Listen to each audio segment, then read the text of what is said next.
He hadn't spoken to a soul in weeks, hadn't celebrated his birthday in 20 years. But the morning 6 girls sang at his gate, something cracked wide open in Silas Ward's forgotten heart. The singing didn't sound real at first. It was soft, rising in the distance like a memory, gentle and unsure, yet clear enough to slice through the wind rolling over the dried hills of the Ward ranch. Silas Ward stood on his porch, half a coffee gone cold in his hand, squinting into the morning glare. The ranch had been quiet for years, too quiet. This wasn't a place for music, not anymore. But there it was, singing, and not one voice, 6, maybe more. He moved down the steps slowly, each creak of the wood under his boots sounding louder than it should have. The sound was coming from the front gate, past the line of split-rail fencing and the rusted bell that hadn't rung in 2 decades. The song was simple, an old hymn, slow and tender, one he hadn't heard since the days his wife used to hum while fixing supper. And as he drew closer, the words became clear. Softly and tenderly, Jesus is calling. Silas stopped dead in his tracks. 6 girls stood just outside the gate. No horses, no wagon, just dusty shoes and worn dresses and sunburnt cheeks. One held a guitar, half a string missing. Another clutched a tin lunchbox like it carried all the gold left in the world. They didn't flinch when they saw him, didn't falter. They just kept singing. It was only when the smallest one, no older than 10, hit a sour note and broke into nervous giggles that the spell cracked. "All right," Silas barked, sharper than he meant to. "Who sent you?" The oldest, maybe 17, stepped forward. She had long black braids and a chin that didn't know how to bow. "Nobody sent us, mister. We were passing through. Thought maybe you'd want to hear a song." Silas narrowed his eyes. "That right?" She nodded once. "Someone in town said today was your birthday." His jaw clenched. "Town's got a big mouth." "We didn't mean no harm," the girl added quickly. "We just thought maybe it'd be nice, to be remembered." That did it. Silas turned away, boots grinding hard into the gravel as he walked back toward the porch. "Gate's not locked," he muttered over his shoulder. "If you're after water or shade, you can have both, but I ain't got much use for music." They didn't follow right away. He half expected them to run, whisper among themselves, and disappear like ghosts too polite to haunt the wrong house. But they didn't. One by one, the girls walked through the gate and followed him up the path. He didn't ask names, didn't offer his. Not yet.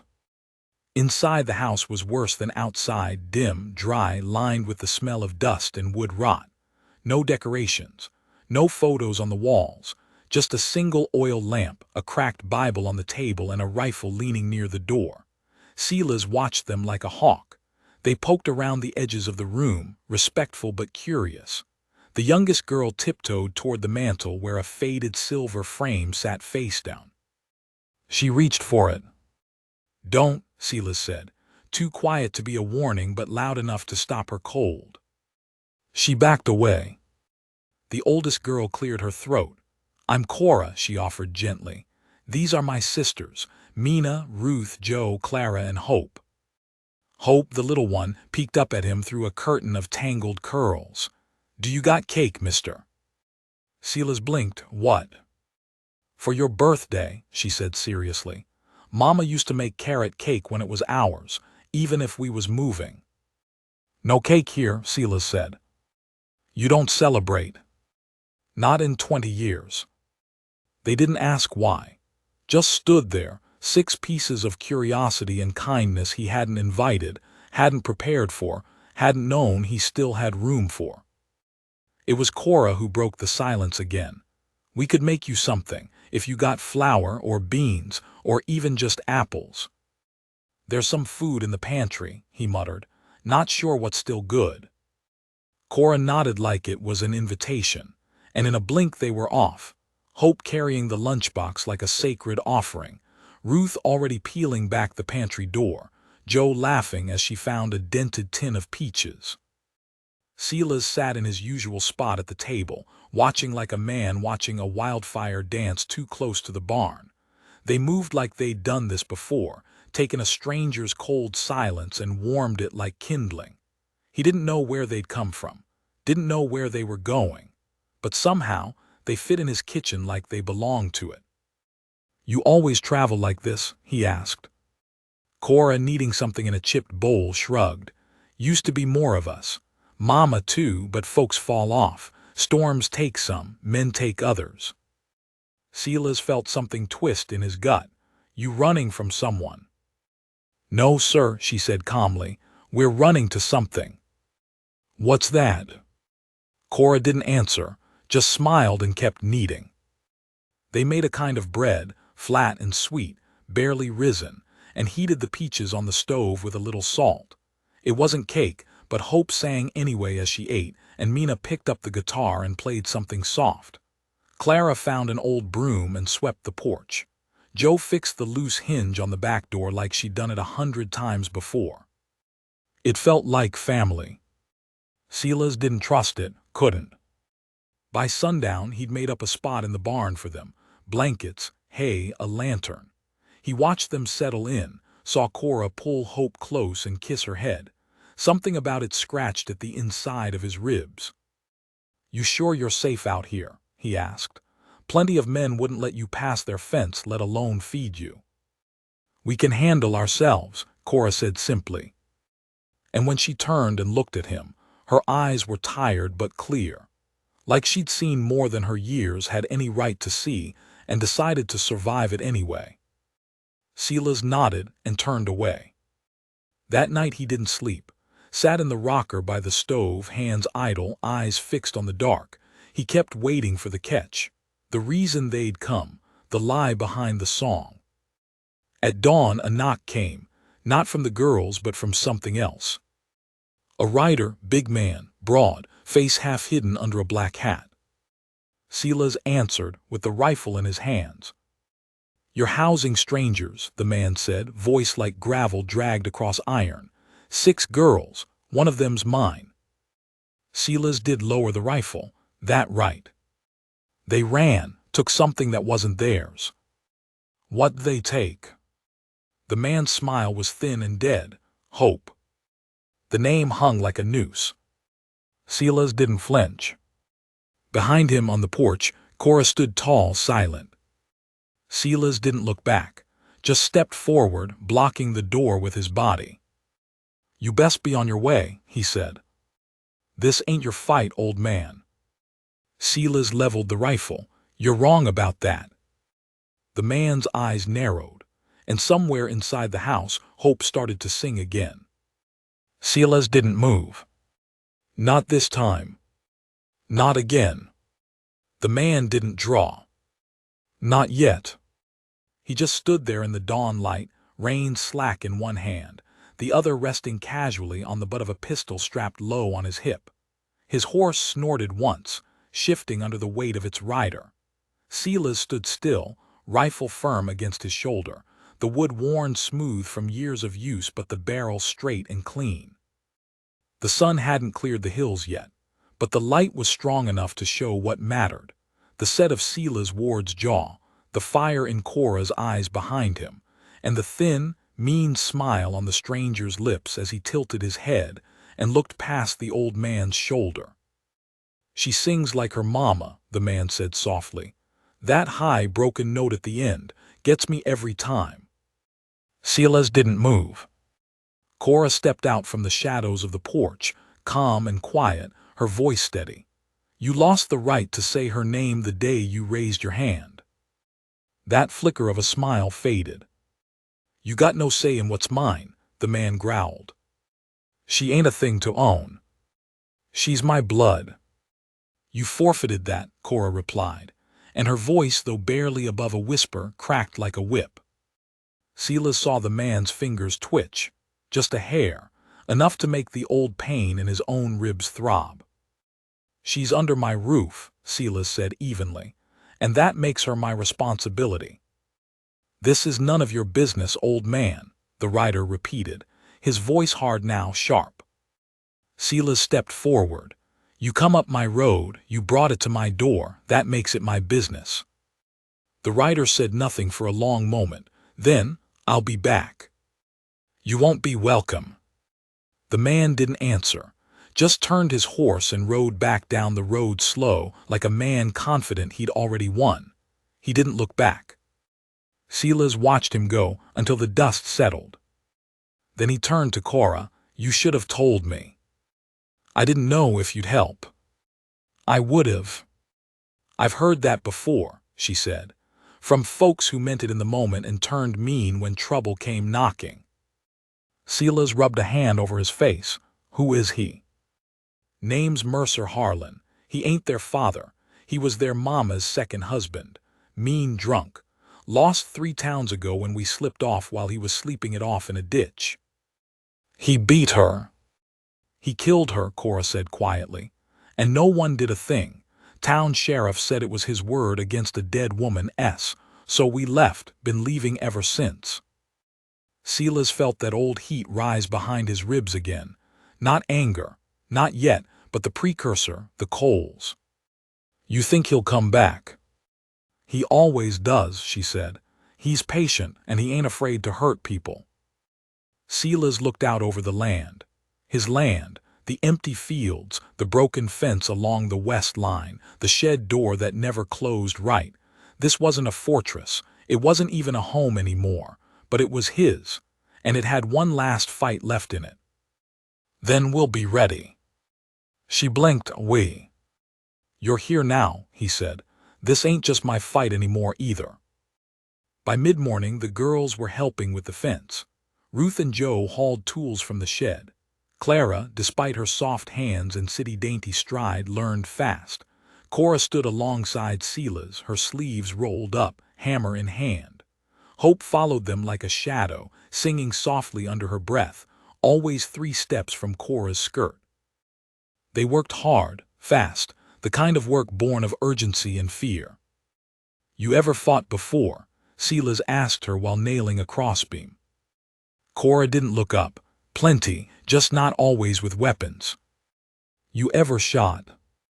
She nodded. "I hit what I aim at." He believed her. That night Silas took down the rifle from over the mantel, cleaned it, loaded it slow. He opened the trunk under his bed, one he hadn't touched in 20 years, and pulled out a revolver, a belt of shells, and a photograph long faded. His wife, Rachel, smiling like the world had never known pain. He set the photo on the table. Then he sat. When the girls gathered for supper, it wasn't at his table. They brought their own pots and bowls, shared what they'd scavenged: wild onions, a squirrel Cora had trapped, the last of the flour from the pantry turned to hard biscuits. They sat on the floor, close, knees touching. Silas watched them from his chair, the rifle across his lap. "You still don't trust us," Joe said suddenly, glancing up. "It ain't about trust," he replied. "It's about understanding what I'm letting into my home." "What are we?" Clara asked, her voice small. He stared at her a long time, then a reminder. "Of what?" "That there's still something worth protecting." After they ate, Cora joined him on the porch. The stars were out. A thin wind carried dust and pine. "You used to celebrate your birthday?" she asked. "I did once." "What stopped you?" He didn't answer right away. "Rachel died on my 40th birthday. Wagon overturned on a creek road, broke her neck." Cora's voice caught. "I'm sorry." "Don't be," he said quietly. "I've kept her ghost fed ever since." Cora looked at him, eyes soft but sharp. "Maybe you've fed it long enough." Silas stared out into the dark. "Maybe." A sound cracked in the distance. Hooves fast. Cora rose instantly. "Gate." They moved like fire. Cora grabbed the rifle from beside the door. Silas drew the revolver from his belt. The girls huddled inside. Joe armed herself with a hammer. Ruth carried a pot of boiling water. Mina stood near the back, a blade in her hand, trembling but ready. But it wasn't Mercer. It was a boy, barely 15, bleeding from the forehead, horse lathered and shaking beneath him. Silas caught him as he slid off the saddle. Easy, son. Town, the boy gasped. He's there. Harlan, he's looking. Asked if anyone seen 6 girls and an old man with a limp. Did they tell him? Don't think so, but he's got others, not just him, a whole pack. How many? 4 or 5, I think, real mean looking. One of 'em's got a scar like he eats knives. Silas helped the boy to a chair. You done good, stay put. He turned to Cora. He's coming sooner than we thought. Cora didn't hesitate. Then we meet him sooner than he expects. Silas nodded once. We've got 1 day, maybe less. They didn't sleep that night. They nailed shut the windows, dug shallow traps along the fence line. Silas taught them how to hold a gun, how to steady their hands when fear got loud in the chest. He showed Hope how to climb the attic ladder and hide, told her not to come down unless it was Cora's voice calling. Morning came gray and still, the kind of morning the wind holds its breath. And with it came hoofbeats. Slow, measured. A different kind of music. The girls stood on the porch. Cora held the rifle. Joe and Ruth flanked the doorway. Mina waited near the barn. Clara crouched near the well with the boy, ready to run if the signal came. Silas stood in the center, revolver low at his side, spine straight. They rode in like they owned the world. Mercer in the lead, that same cruel calm in his eyes. Behind him 4 men, rough, armed, eyes like dead coals. You really want this fight? Mercer called. I didn't want any of this, Silas answered, but I'm here. You got no claim on them girls. I've got a claim on this land, he said, and I say who's welcome on it. Cora stepped forward. You want me? I'm here. Mercer smiled. I came for Hope. You're not taking her. You think you can stop me? Silas raised the revolver. I know I can. For a second, everything went still. Then the first shot cracked. Not from Mercer, from Mina behind the barn. One of his men cried out and dropped, clutching his shoulder. The others scattered, drawn guns, shouting. Silas didn't wait. He stepped forward, firing once, then twice. The second shot hit a man's leg. Joe swung the door open, flung boiling water straight into the third man's face. Ruth tackled him to the ground. Mercer turned his gun on Cora. Silas moved faster. The shot tore through Mercer's arm. He screamed, dropped the pistol. Cora didn't hesitate.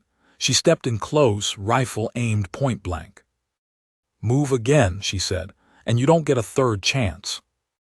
Mercer's mouth worked, rage like fire in his chest, but he didn't move. Silas stood beside her now, gun still raised, breathing hard. Go, he said. Mercer blinked. What?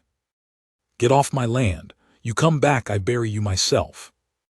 Mercer looked around, at his fallen men, at the girls with knives and hammers and hands that didn't shake. He got on his horse. And he left. When the dust finally settled, Silas let out a long, slow breath. His hands were shaking now, the revolver heavy. Hope ran from the house, straight into Cora's arms.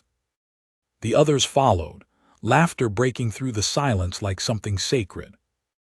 Silas sat down on the porch steps. And for the first time in 20 years, he smiled. The girls spent that evening cleaning blood from the porch. Joe scrubbed the wood with lye and water until the stains faded to ghosts. Mina gathered what was left of the traps along the fence line, resetting a few just in case. Ruth mended Hope's dress where a nail had snagged it in the attic. Silas watched from the doorway, silent and still, a mug of coffee gone cold in his hands. He'd buried 2 of Mercer's men under the hill behind the barn. One had died from the shot Mina took. The other, Joe, had crushed his skull when he lunged at Clara. The girl hadn't spoken since, just sat on the porch, staring out toward the horizon like it owed her answers. Silas hadn't said much either, not yet. He'd cleaned his revolver, checked the rounds again. Then he'd climbed the ladder into the attic, sat cross-legged beside Hope, and handed her a piece of caramel from the tin Rachel had once kept for guests who never came. "Is he gone?" she asked. "For now," he'd answered. "And if he comes back?" Silas had smiled faintly. "He'll find a lot more waiting for him next time." She nodded once, brave as any soldier. Now the house smelled like pine and soap. Supper was thin stew, but they shared it like it was a feast. The boy who'd warned them, his name was Ezra, and he was quieter now, nursing a bruised rib, sat at the table beside Ruth. She passed him bread without saying a word. Cora lingered in the kitchen, wiping down the same counter over and over. Silas finally spoke. "You all right?" She glanced up surprised. "Yeah." He looked at her harder. "You don't have to lie." Cora wiped her hands on her skirt. "You ever get tired of looking over your shoulder?" Silas didn't answer right away. "Yeah, but looking back's worse." She gave a half-smile at that. "Ain't that the truth?" They didn't say anything else for a long time. Just stood in the quiet warmth of a house that had seen too much and held together anyway. That night Cora went to bed last, after she checked the locks twice, after she kissed each of her sisters good night, after she stood on the porch and stared out into the moonlight for nearly an hour. The next morning something changed. Hope woke up early and helped Mina gather eggs from the coop. Joe whistled while fixing the loose barn door. Ezra offered to take a ride into town for supplies, promising he'd be careful, promising he wouldn't say a word about the girls or the shootout. And Silas opened the door to the room he hadn't touched in 20 years. Rachel's room. It still smelled faintly of lavender, though dust dulled it. Her dress hung on the wall like a shadow. A strand of pearls lay in a dish by the mirror. He touched the edge of the dresser, fingers tracing the grain. Then he turned and opened the closet, pulled out the extra blankets and brought them to the front room. "You're staying," he said simply, laying the blankets across the back of the couch. Cora raised a brow. "That's so." Silas nodded. "If you want to, winter ain't far, this place has got enough room, and I've been alone long enough." Ruth let out a surprised laugh. "You offering us a home?" "I'm offering you the chance to decide," Silas said. "Ain't much, but it's better than running." Clara stepped forward. "And Mercer. I've seen his kind. They don't always come back swinging. Sometimes they come back with lawyers, papers, deputies that owe them favors." "So what do we do?" Joe asked. "We prepare," Silas said. "We plant roots, and we get ready to hold em." The days that followed were strange in the best kind of way. The girls began tending the land like it was their own. Mina planted onions near the fence.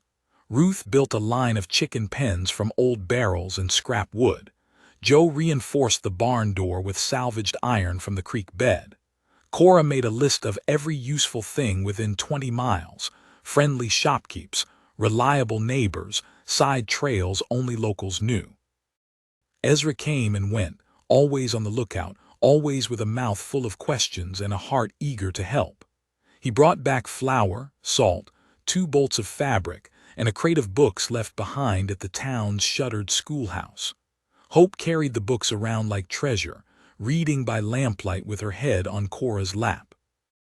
Silas found himself smiling more, laughing once in a while, eating better, sleeping heavier. But he didn't forget. He couldn't. Late one evening, as the sun dipped low behind the ridge, he saw something glint from the tree line. Not movement, just light. A reflection. He said nothing, just watched until it was gone. The next morning, he found boot tracks near the creek. Deep ones. He followed them in silence, rifle on his back, Cora shadowing him like a second spine.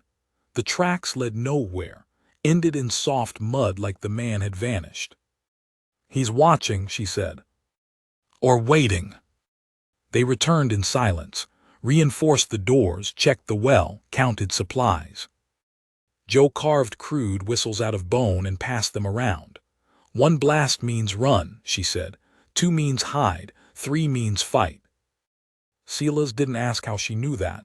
He just nodded. That night while the others slept, he climbed the roof and watched the hills. He didn't see anything, but the air was too still. The next few days passed like ghosts. Then one morning Silas woke to the sound of Hope crying. Not loud, not hysterical, just soft, broken sobs muffled under her blanket. He found Cora in the kitchen. She had a nightmare, she said, woke thinking he was in the house. She's safe. Physically, yeah, but that kind of fear sticks. Silas nodded, I know. Cora glanced at him. You ever have nightmares? He hesitated. Every birthday. Still, every year. She leaned against the wall, arms folded. Then maybe it's time we give you new memories. Silas almost laughed. You planning a party? Maybe, she said, you wouldn't stop us. I might. But you wouldn't, she added, smiling. Silas shook his head. No, I wouldn't. That afternoon, while Hope napped, Ruth approached him on the porch. She held something behind her back. What's that? She grinned and pulled out a small cake, barely a handful across, made from flour, sugar, and what might have been apples or raisins. Silas blinked. That for me. She nodded. Late birthday, but we thought maybe it was time. He didn't speak for a long moment. Then slowly, he took the cake and sat down on the porch step. Ruth sat beside him. Thank you, he said finally. You're welcome. They ate it together, quiet, watching the wind sweep across the grass. That night the dogs barked. Silas was out of bed before his boots were on. He met Joe in the hallway, Cora close behind. What is it? Joe whispered. Silas didn't answer, just moved to the door and cracked it. A shadow moved by the fence, another followed, then another. 3, Silas said. Cora passed him the rifle. Joe checked her belt knife. Clara woke Hope, wrapped her in a blanket, and led her to the attic. Ruth armed herself with a skillet and a prayer. They waited in silence. Then a voice called out. Not Mercer. Silas Ward, it said. I come with a message. Silas opened the door. The man was young, clean, nervous. My name's Elias Trager, he said. I'm a lawyer, Mercer Harland's lawyer. Cora tensed. Joe stepped forward, knife raised. I ain't here to hurt anyone, Elias said quickly. Just got a letter. Mercer's filed a claim, said you're holding minors against their will, said one's his blood. He's going to court. Silas stared. Court? In 2 weeks. In town, judges coming in special. He's real serious about it. Cora laughed bitterly. Of course he is. Elias held out a letter. Just wanted to deliver this, that's all. Silas didn't take it. You believe him. Elias looked ashamed. I don't know what to believe, but he's got papers and men, and I don't think he means to lose. Joe stepped forward. Then neither do we. The letter sat on the table all night like a curse nobody wanted to speak aloud. Thick cream paper, folded neat, Mercer's name scrawled at the bottom in ink too fine for a man with hands that dirty. The words inside were clear as frostbite. A summons to appear in front of a traveling judge 2 weeks from now. The charges: custody interference, harboring fugitives, and a claim that Hope, small, tender, breakable Hope, was his daughter by blood and therefore his property by law. The cabin felt smaller after that. Cora stood at the window long past midnight, arms crossed, jaw set hard. Silas watched her from the doorway, the shadows thick across his face. He'd seen this kind of battle before, one that didn't need bullets to kill, only signatures. It wasn't the shootouts that haunted men like him. It was the courtrooms, places where truth mattered less than power, where money spoke louder than mercy. This ain't a fair fight, Cora said without turning. No, Silas replied, but none of them are. You think we'll lose? Silas didn't answer right away. Depends who the judge is. Depends how loud Mercer can shout. Cora shook her head. Hope ain't going back to that man, not if I have to drag her to Mexico in the night. You won't have to, Silas said, not while she's under my roof. But even as he said it, he knew what Mercer was doing. He wasn't riding in with guns this time. He was wearing a tie, walking through the front door of the law, dragging chains behind him. Because he'd lost once already, and men like Mercer don't lose without turning vengeful. By morning the girls had gathered around the table. Mina was silent, eyes dark with worry. Joe paced like a caged dog. Clara chewed her thumb raw. Ruth sat beside Hope, who hadn't spoken since she heard the word court. Silas poured himself a mug of black coffee and leaned on the counter. "We've got 2 weeks," he said. 2 weeks to build a case. Joe scoffed. "A case? We ain't lawyers." "No," he agreed. "But we've got witnesses, that boy Ezra, maybe the shopkeep, people who have seen Mercer's temper." "And if they won't speak?" Clara asked.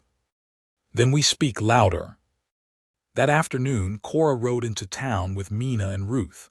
Silas gave them a list of names, folk he'd done right by once, folks who owed him a favor. They wore plain dresses and smiles, but their eyes were sharp as nails. Joe stayed behind with Silas and Hope. She spent the day sharpening knives, patching clothes, oiling the hinges on the attic ladder. Hope trailed Silas most of the morning, quiet as a ghost. When he sat down to mend a saddle strap, she finally spoke. "You ever go to court?" He looked at her. "Once, a long time ago." "Were you scared?" Silas didn't lie. "Yes." "Did you win?" "No." Hope didn't ask more. She just nodded like she already knew. That evening, Cora returned with dust in her hair and a ledger full of names. They'd found 3 people willing to testify against Mercer. One saloon owner who'd seen him beat a man near to death. A preacher who remembered a bruised and quiet woman named Evelyn Harland, and a widow whose son had vanished after riding with Mercer once.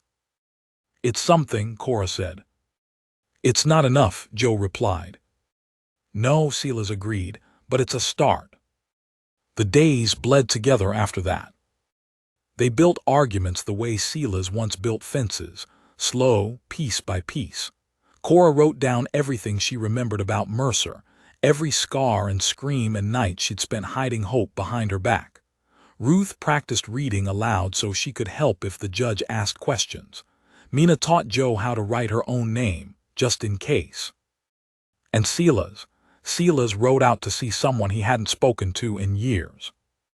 Tom Clymer lived 2 ridges east, near the dried-up riverbed, in a cabin smaller than most chicken coops. He was a quiet man with a crooked back and a voice like sandpaper, but he used to be a clerk in the state office. Knew the law better than most judges did. He didn't ask why Silas came, just poured 2 mugs of coffee and waited. "Need help," Silas said finally. "Need to know if there's a way to keep a girl from being taken back by the man who calls himself her kin." Tom stared into his cup. "Paper's stronger than blood in a court," he said, "but proof is stronger than both." "What kind of proof?" "Letters, medical records, witnesses, anything that says she wasn't his." Silas nodded. "And if all we've got is truth?" "Then speak it loud and hope the judge listens." They rode back together. Tom agreed to help prepare the girls. He'd seen enough hearings to know how they twisted, how questions could gut a witness quicker than a blade. The week before the hearing, the ranch looked more like a schoolhouse than a home. Tom coached them daily, mock questions, sharp corrections, harder truths. He told them what to say and what not to say, what to admit, what to defend, and when to stay silent. "You won't win by crying," he told Ruth. "You'll win by standing." "You'll want to shout," he warned Joe. "Don't. Rage makes your words slippery."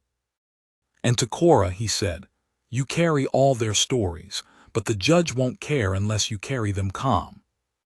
They listened, they practiced, they braced. And still the day came too soon. On the morning of the hearing they rose before the sun. Hope wore the blue dress Cora had stitched 2 months ago. Her hair was braided neat, a ribbon at the end. Joe gave her a smooth stone to hold, for courage, she said. Mina kissed her forehead. Ruth held her hand all through breakfast. Silas harnessed the wagon, hitched the mule, helped each girl climb in one by one. Then he climbed up last, shotgun across his knees. Tom followed on his own horse. They rode in silence. The town looked different with judgment hanging in the air. Doors were shut, curtains drawn. The courthouse, really just an old schoolroom with a new sign, stood at the end of the street, shaded by two crooked pines. Inside, the judge waited. He was a young man, barely 30, with silver-rimmed glasses and hands too clean for frontier law. Mercer stood near the front, clean-shaven, clothes pressed, a bandage still visible beneath his coat sleeve from where Silas had shot him. Beside him sat Elias, the lawyer. The girls sat behind Silas, back straight. Cora stood. The judge called the hearing to order.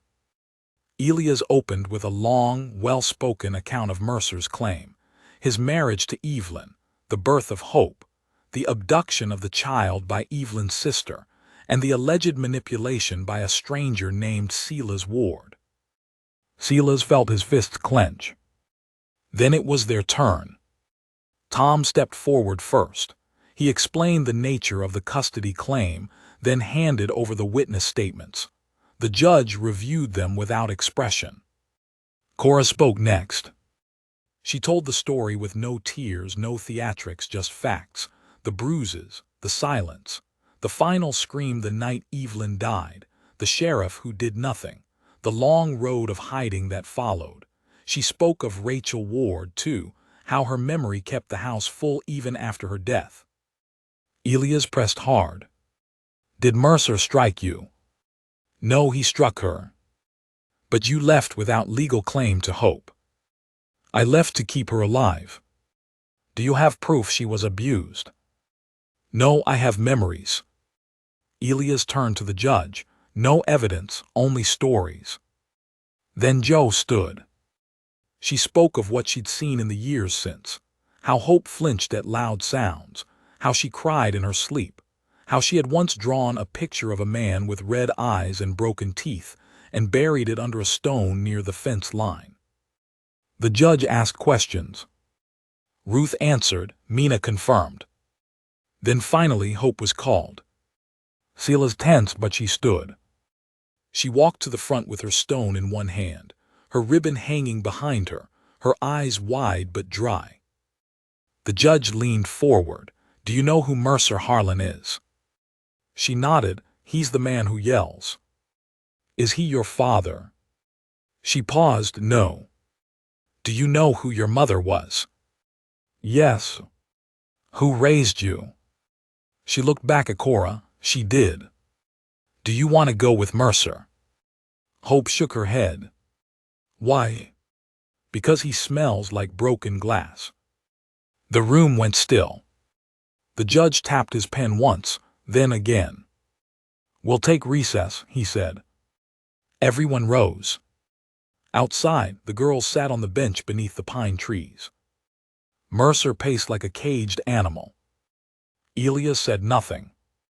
Silas watched the judge through the window, saw him writing, saw him frown, saw him fold his hands like a prayer gone unanswered. After an hour, they were called back in. The judge cleared his throat. I've reviewed the testimonies and the evidence presented, he said. While the blood claim cannot be dismissed, the well-being of the child takes precedence. This court finds that Mr. Mercer Harland is unfit for custody and hereby grants guardianship to Cora Wren, with provisionary oversight. The room exhaled. Silas didn't move. Mercer's face twisted. This isn't over, he muttered. The judge looked at him. For you it is. Outside the girls cried, hugged, laughed. Hope twirled in the dirt, ribbon fluttering. Silas stood apart, quiet, hands in his pockets. Cora came to him. You all right? He nodded. You did it. No, he said, she did. Cora looked at the sun overhead. We go home. Silas nodded again. Yeah, let's go home. It rained the day they returned. Not a downpour, just a steady mist that softened the hard edges of the world, made the hills roll easier, made the fences look less like boundaries and more like gentle reminders. The wagon creaked along the muddy trail back to the ranch, the mule slow and sure, the air cool with early autumn.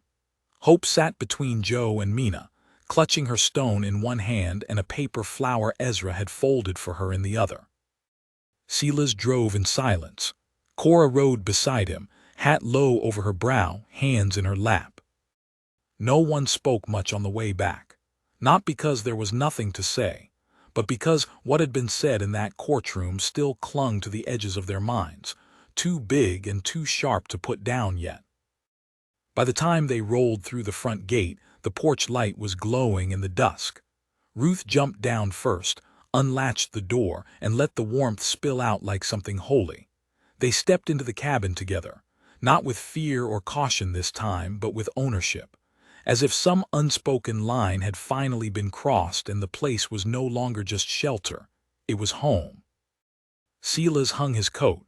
Joe pulled off her boots and went straight for the hearth. Mina lit the lanterns. Hope climbed into Clara's lap without asking, and Cora stood in the doorway for a long moment, staring into the room like she didn't quite believe they made it back. But they had. And Mercer was gone. For now. That night they didn't speak of the court. They didn't speak of Mercer. They didn't speak of the next battle that might come when the ink dried and he found another way to worm through the world. Instead, they spoke of supper, fresh eggs and thick cornbread and black beans that simmered low and rich on the stove. They laughed over how Joe kept snoring through Tom's lectures. They teased Ruth for fixing Hope's ribbon tighter than a hangman's knot. They told Ezra he'd be welcome any time, and the boy beamed like someone had just handed him a whole new name. When the fire burned low and the laughter dimmed, Silas rose and cleared his throat. "I got something," he said. Everyone looked at him. He walked to the cabinet, pulled out a tin box he hadn't touched in years. Inside was a thin bundle wrapped in oilcloth. He unfolded it slowly, then handed it to Cora. It was a deed. Not just to the ranch, but to the land surrounding it. Acres and acres, carved from the frontier and paid for in sweat and blood and long winters. "I'm old," he said, matter of fact. "This place'll outlast me, and if anything ever happens, I want it to go to someone who won't let it rot." Cora blinked, Sila's eye. He shook his head. "You don't have to take it now, but I want you to know it's here, and it's yours if you want it." She looked at him a long time, then nodded slow. "I do." That was the last word spoken that night. Everyone drifted off to bed, one by one, until only Silas remained sitting by the hearth, a coffee cup cold in his hand. He listened to the sounds of sleep overhead, the creak of the floorboards, the occasional cough, Hope's quiet breathing. It was a good sound, a rare one. And still he didn't sleep. The rain returned before dawn. Soft at first, then heavier. And with it hoofbeats. He was already at the window when the first rider appeared at the far fence, then another, then three more, oilskin coats, wide-brimmed hats, guns slung casually across their saddles. They didn't ride fast. They didn't need to. They were delivering a message just by showing up. Silas didn't blink, just watched. Cora joined him at the window. "Mercer." "No, not him." "Then who?" "His answer." They came as far as the front gate, then stopped. The lead rider, a stocky man with a broken nose and a pink scar twisting his cheek, tipped his hat, then turned back the way he came. Never said a word. The others followed. "Reckon that means he's not done," Cora muttered. "No," Silas said. "He's just started playing a different game." They told the others at breakfast. Nobody panicked. Nobody cried. But the air changed again, thickened. Ruth started boiling extra water. Joe fixed the hinges on the barn door. Mina sharpened her tools with the steady focus of a woman who didn't want to be caught dull. Ezra offered to sleep in the barn. If anyone comes through the back pasture, I'll see him. Thank you, Silas said. The days passed in a quiet tension. Mercer didn't come, but he sent things. A tax notice, a water dispute filed with the local council, a missing livestock claim from a neighbor who'd never even owned cattle, petty things, legal things, things that wouldn't bring guns but could wear a man down over time. Death by paper, Joe called it. They weathered each one. Tom stayed on a while longer, helping with the filings, coaching the girls through written responses. He even drew up formal guardianship papers for Cora, adding extra lines of legal armor around her in hope. But the peace wasn't real, not really. It was just Mercer reloading. One evening, while chopping wood near the back trail, Silas spotted a man watching from the tree line, just for a second, then gone. Another time, Ezra found footprints near the chicken coop, too big for any of them, too fresh to be old. They kept the lamps burning later now, kept rifles closer. Then 3 nights later it happened. Clara was the first to wake. A sound, metal scraping, a window shifting. She sat up, heart hammering. Then the scream. Hoping. Cora bolted upright. Silas was already running. The front door burst open, 2 men, masks, knives drawn. Silas tackled the first before he could cross the threshold. They crashed into the porch railing, splintering wood, rolling into the mud. The second lunged for the stairs, but Joe was waiting. She hit him with the iron fire poker. Once, twice. He went down. Ruth had Hope wrapped in a blanket, hiding behind the pantry door.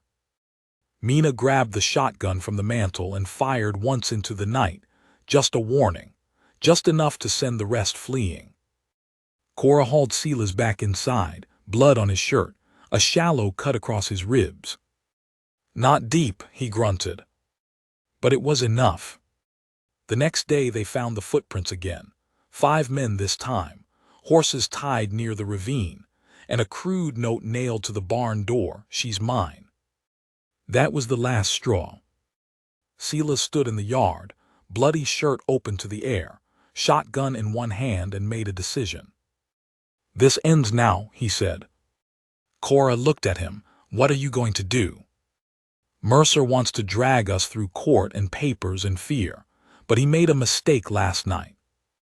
"What mistake?" "He touched my house." Joe stepped forward. "So what now?" "We go to him." There was silence. Then Mina said, "Good." That evening they packed supplies. Joe cleaned the rifles. Ruth stitched bandages. Ezra begged to come. Silas let him, on the condition he followed orders.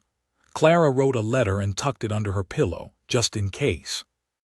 Cora found Silas outside, checking the saddle straps. "You sure?" she asked. "No," he said, "but I'm done waiting for him to pick the time." She handed him Rachel's locket. "Take this," she said. She always said it kept her safe. He took it, held it, then put it in his pocket. They rode out before dawn. 6 of them. Toward the ridge, toward the estate Mercer had bought with other people's lives. They didn't speak. Didn't need to. The sun rose slow behind them, casting long shadows across the trail. At the front, Silas didn't look back. He just kept riding. Because some battles you don't run from. Some you ride into. The estate sat like a scar on the hillside, proud and swollen, as though the land itself had tried to shake it off but failed. Mercer's house was no cabin. It was 2 stories of whitewashed clapboard, flanked by stone columns and ironwork too fine for any man who earned things the honest way. Behind it stretched barns and sheds and a blacksmith's post he never used, tokens of labor, not labor itself. And beyond it, rolling hills fenced with barbed wire that gleamed like teeth. They arrived at dawn. Mist clung to the ground like regret. The horses moved slow now, knowing better than their riders what silence meant here. Silas rode at the front, shoulders broad beneath his coat, Rachel's locket heavy in his chest pocket. Cora beside him, rifle tied across her saddle, her eyes fixed on the porch ahead like it owed her something. Joe, Ezra, Mina, and Clara fanned out behind, quiet but coiled. They didn't expect to walk up and knock. They expected a fight. But the land was still. Too still. Silas slowed at the final gate, a thick iron thing Mercer had added years ago, as if he could keep consequence out with bolts and hinges. He dismounted and stepped forward. The gate creaked under his hand, then gave. No guards, no dogs, no voices. Nothing but the long groan of old metal. They stepped into the yard like trespassers, like ghosts. "Something's wrong," Ezra whispered. Cora felt it too. Her hand drifted to the small of her back where her pistol rested. She didn't draw it yet, but she was close. Joe moved to flank the porch. Mina stuck to the side wall, eyes sweeping every window. Then came the first sound. Not a voice, not boots. A lullaby. Soft, faint, sung in Mandarin, barely audible, high, uncertain notes. Hoping. Cora was moving before her name left Silas's lips. The door wasn't locked. It creaked inward to a foyer filled with fine rugs and portraits of men with empty eyes. The singing was coming from upstairs, behind a closed door at the end of the hall. Silas followed Cora, shotgun raised. They didn't knock, they pushed through. And there she was. Hope sitting on a velvet bench near a vanity table, brushing the hair of a porcelain doll. Her cheeks were dry, her eyes blank. The lullaby stopped as soon as she saw Cora. "Mama!" Cora crossed the room in 2 steps and dropped to her knees, pulling Hope into her arms. The little girl clung hard, small hands gripping fabric like she was afraid it might disappear. Behind them, Silas scanned the room. Not a scratch, not a bruise. But something darker lingered. "You all right?" he asked. Hope nodded. "He told me you'd come." "Who?" Before she could answer, the floor creaked downstairs. Heavy, intentional. "Mercer." Silas stepped into the hallway, voice like gravel. "She's safe. You lost." A pause. Then Mercer's voice, floating up the stairwell like perfume and rot. "Did I?" Silas descended. 1 step at a time. Joe met him halfway, lips pressed tight. "Back door's locked. No one's around. We're boxed in." "Then we punch our way out," Silas said. Mercer stood in the parlor, hands clasped, wearing the same fine coat he'd worn in court, but no tie this time. His sleeves were rolled, his collar open. He looked more like a banker than a man who tried to steal a child in the dark. "You didn't knock," he said with a smile. "I'm not here for pleasantries." Mercer gestured toward a table, 2 chairs on either side. "Sit, talk." "No." Mercer's smile tightened. "You're not a smart man, Ward." Silas leveled the shotgun. "And you're not a brave one. You send dogs to fight for you.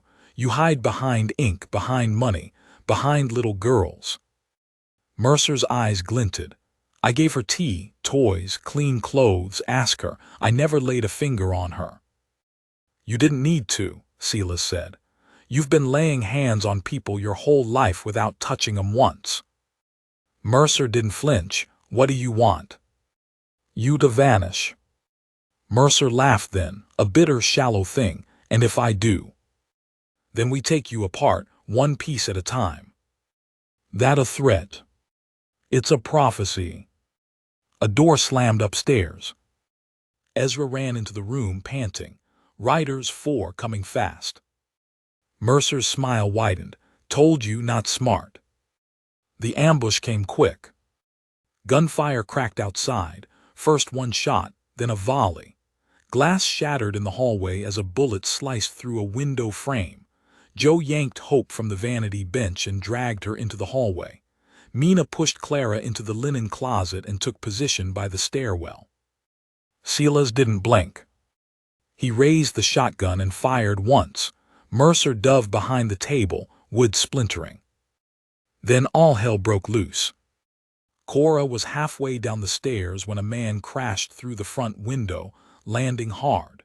She didn't hesitate, fired her pistol into his shoulder and kicked him out again. Joe laid cover fire from the hallway, using a rifle shorter than her arm span. Ezra scrambled to the front, pulling a second shotgun from under his coat, Rachel's old one. Mina and Clara moved the children. They didn't argue, just followed orders down the back hallway into the cellar. Silas found Mercer behind the parlor door, bleeding from the side, still clutching a pistol. "You think I'll go quiet?" Mercer hissed. "No," Silas said, "you'll go loud." He swung once. Mercer ducked, fired. The bullet grazed Silas's arm, but he didn't stop, punched hard. Mercer hit the wall, then the floor. Outside, Joe's rifle clicked dry. Cora tossed her another. Ezra was yelling. Someone had reached the porch again. Then came a scream. One of the attackers fell backward down the steps, Clara behind him, knife bloody. The smoke was thick now, powder and sweat and rage. Then came silence. It ended like most violence does, sudden, ragged. 3 attackers dead, 1 fled, Mercer unconscious. Joe checked everyone. Ruth's fine, Mina's fine. Ezra's got a burn, Hope's in the cellar with Clara. Silas stood over Mercer. "Still breathing," he said. "Want me to fix that?" Joe asked. "No," Silas said, "we do this right." They bound Mercer's hands, rode him into town at gunpoint, dragged him through the streets like a shame-made flesh. The sheriff had no choice now. He'd seen the bruises on Ezra, the blood on Mercer's men, the testimonies already filed. This time the cell door closed and stayed closed. They returned to the ranch broken, but intact. Hope fell asleep in Cora's arms that night, mumbling a lullaby. Silas sat on the porch, arm bandaged, watching the sky. "You think it's over?" Cora asked, sitting beside him. "No," Silas said, "but it's quieter." She leaned against him, said nothing for a while, then quietly, "Your birthday's tomorrow." He grunted, So maybe this time, we celebrate it." Silas snorted, "What with cake?" "With family." He looked at her. She didn't flinch. "All right," he said finally, "1 cake." She smiled. Hope's voice drifted from inside. Clara and Ruth were humming with her now. And for the first time in 20 years, Silas Ward leaned back, let the chair creak beneath him, and didn't dread the sunrise. The morning of his birthday came like any other, cold wind, sun low over the ridge, a few hawks circling like they always did. Silas rose early, same as always, lit the stove, fed the mule, and walked the fence line out of habit more than need. The land was still quiet, still bruised in places from all it had endured, but something was different now. Not in the soil, in him. The girls had kept their word.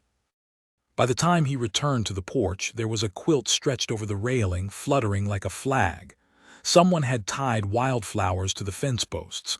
There was a note on the door in Ruth's steady hand. "Sit, wait, don't argue." He sat. And he waited. He didn't argue. The door opened not 5 minutes later. Hope appeared first, grinning too wide for her small face, holding a crooked paper crown. "You have to wear it," she declared. "Cora said so." Cora followed behind, apron dusted with flour, cheeks flushed from the kitchen heat. "Happy birthday, Silas," she said softly. The others trailed out one by one, Joe carrying a skillet of cornbread fresh from the oven, Mina with a pot of stew so fragrant it made his eyes sting, Clara with a small bundle of letters tied in twine, and Ruth holding the lopsided cake. No candles, no icing, just sugar, butter, and enough warmth to break a man in half. They ate on the porch, all of them crowded around the table that usually only saw one plate at a time. Ezra arrived midway through, bringing extra chairs and a jar of honey from town. "Ain't never missed a Ward birthday," he said, even though he had everyone until now. Silas didn't speak much, just listened. The way Hope mispronounced celebrate. The way Mina and Joe bickered over how salty the stew was. The way Ruth hummed under her breath when she carved the bread. It felt less like a birthday and more like a season, like he'd crossed into something new without quite knowing when. After the meal, Clara handed him the letters. "We all wrote something," she said, "even Hope." He didn't open them yet, just held them in his lap. Then Cora stood. "We have one more thing," she said. The girls exchanged glances, then stepped into place. And sang. 6 voices, some strong, some shy, all tangled together in a song he hadn't heard in 20 years. Not since Rachel sang it on the back porch one spring morning, not since her voice had wrapped around his shoulders like sun. It wasn't perfect. Their rhythm was off. Mina forgot a line, Hope sang loud and 2 beats behind. But it didn't matter. Because it was real. Because they meant it. Because for the first time in 2 decades, the man who had built a fence around his heart and called it survival let himself be seen. Really seen. Tears fell. He didn't wipe them away. After the song, Hope climbed into his lap and whispered, "You can be our papa too if you want." Silas looked at Cora. She was watching him like she already knew the answer. He nodded. "I'd like that," he said. Days passed, then weeks. No more writers came. Mercer stayed behind bars. The legal knots he'd tied came undone one by one. The ranch breathed easier. They fixed the barn roof together, hauled new fence posts in the cool mornings. Ezra took over schooling the girls, using the very book Silas had once left to gather dust. Mina started drawing again. Ruth began sewing clothes for townfolk. Joe taught Hope to ride a pony with patience Silas never would have believed possible. Clara planted herbs by the window. And Cora didn't leave. She stayed. One afternoon, while Hope napped and the others were at the creek, Silas found her in the garden, sleeves rolled, knees dirty. "You still think about leaving?" he asked. She didn't look up right away, just kept working. Then finally, "I used to." He waited. "But not anymore." Silas leaned against the fence. "I ain't young, Cora." "I'm not blind, Silas. Don't have much to give. You gave us everything." He stared at her. She stood, brushing dirt from her palms, and stepped closer. "You gave us safety, gave us steadiness, gave us a place to belong, and that means more than anything." He nodded slow. "You gave it back." They stood in silence a long time. Then he reached into his pocket, pulled out the locket. Rachel's locket, held it out. "She always believed in second chances," he said. Cora took it gently. "Then let's make the most of ours." That night they all gathered around the fire. No storm outside this time, just stars and the sound of crickets. Hope curled up in Silas's lap. Joe strummed a guitar someone had found in the attic. Mina sang low, Clara humming harmony. Ruth stitched by firelight, Ezra reading a poem in the corner. And Silas sat in the middle of it all, not as a bystander, not as a relic from a life long gone, but as a man who had come through fire and still had something left to give. The ranch didn't feel empty anymore. It felt full. Alive. A home built not of wood and nails, but of voices, of laughter, of scars carried together. And when the fire burned low and the girls drifted to sleep, Silas sat a while longer with Cora beside him. The wind rustled the trees like an old lullaby. 20 birthdays, he whispered. Missed, Cora said. He nodded, but not this one. No, she said, not this one. Then silence again, deep and warm like a blanket. And for the first time in 20 years, Silas Ward went to bed on his birthday with a full heart, a quiet mind, and a family who would be there when he woke.